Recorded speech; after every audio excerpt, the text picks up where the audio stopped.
আমাদের যে বিগত দিনের চাহিদা ছিল, এটা কিন্তু একরকম না। নষ্ট করার জন্য একটা গোষ্ঠী, একটা দেশ মুখিয়ে আছে। কিন্তু তোমরা জানো কিনা জানি না, সাউথ আফ্রিকাতে একটা ইউনিভার্সিটি আছে। ওই ইউনিভার্সিটির গেটের মধ্যে লেখা আছে যে যদি কোনো জাতিকে ধ্বংস করতে হয়, তাহলে তার দেশের লাইব্রেরিগুলোকে জ্বালিয়ে দাও, ধ্বংস করে দাও, ওদের পড়াশোনা বন্ধ করে দাও, আর কিছু লাগবে না। এখন আমাদের দেশে আমাদের ছেলেদেরকে মাদকাসক্ত করা হচ্ছে, সন্ত্রাসী বানানো হচ্ছে। কেন, কারা করছে, এটা খেয়াল রাখতে হবে আমাদের। যেমন আমরা এখানে যারা বয়স্ক যারা আছেন, তারা একটু খেয়াল করে মনে করে দেখবেন, আমরা যখন ছোট ছিলাম তখন কিন্তু আমরা খেলার মাঠ পেয়েছি। বিষয়টা এমন নয় যে আমাদের জন্য খেলার মাঠ তৈরি করে রেখেছে, তা কিন্তু না। আমরা পেতাম কি, তোমাদের হয়তো শুনতে খুব বিশ্বাস হবে না, আমরা পেতাম উন্মুক্ত একটা ধান ক্ষেত, তারপর খোলা একটা জায়গা, সেখানে আমরা খেলাধুলা করতাম। আমরা কি কি খেলাধুলা করেছি সেটা তোমরা জানোই না এখন। আমরা দাঁড়িয়ে বান্ধা খেলেছি, আমরা গোলাচুর খেলেছি, আমরা লুকোচুরি খেলেছি, তোমরা এগুলো জানোই না এখন। কিন্তু যেহেতু নাই, আমাদের ছেলেমেয়েরা অন্যদিকে ঝুঁকে পড়ছে। তো এই কারণে আমি ভাবছি যে আমাদের দেশ থেকে শুধু মাদক দূর করার জন্য শুধুমাত্র শাস্তি দিলে হবে না, এদেরকে অন্যদিকে ডাইভার্ট করতে হবে, খেলাধুলার দিকে ডাইভার্ট করতে হবে।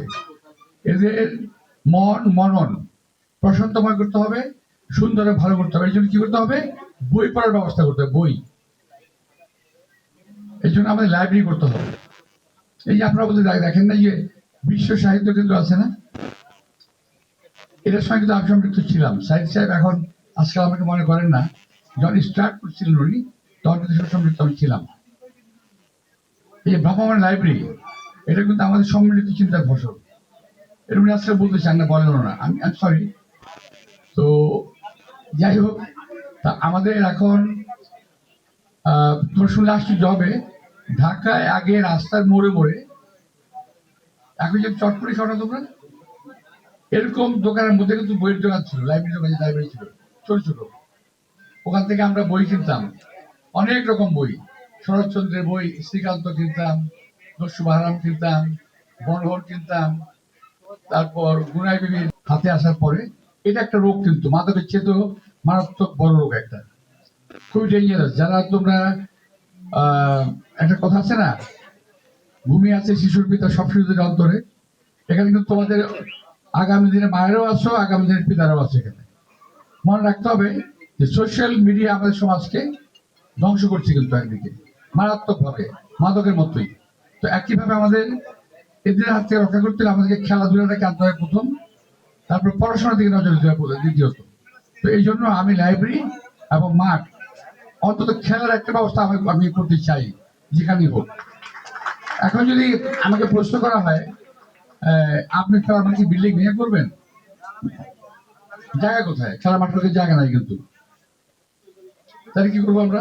আমাদের অনেকগুলো মাঠ আছে যেগুলো রেস্ট্রিক্টেড, অর্থাৎ স্কুলের মাঠ আছে, ওই স্কুলের বাচ্চারা সারা কেউ খেলতে পারবে না, অথচ ওই মাঠটা কিন্তু খালি পড়ে থাকে। যেমন ধরেন একটা সিম্পল কথা বলি, পাশে সিদ্ধি স্কুল, এর একটা ভালো মাঠ আছে। তো এই মাঠে যদি আমার শিশুরা খেলাধুলা করতে না পারে, এই মাঠ থেকে লাভ কি? স্কুলের ছেলেরা বাসায় চলে যায়, তাই না? তো এই ধরনের আরো কিছু মাঠ আছে রেস্ট্রিক্টেড, যেখানে আমরা ঢুকতে পারি না।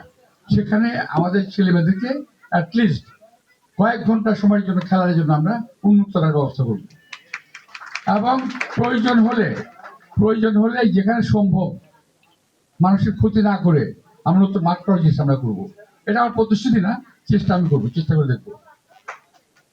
তো এখন যেটা বলছিলাম যে ওই যে ওরা যেটা বললো আমাদের প্রয়োজন কবরস্থান করার, এটাকে বোঝে না, খুদারা বোঝে, মৃত্যুর পরে কি হবে এটা বোঝে না। যে মারা যায় সে বোঝে না তার কি হবে, কিন্তু যারা বেঁচে থাকে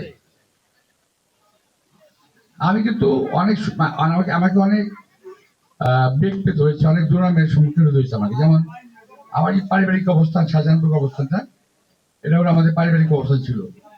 পরবর্তী পর্যায়ে মানসিক চাপটা এমন হয়ে গেল যে আমরা বাধ্য হলাম যে ওটাকে ওপেন করে দিতে।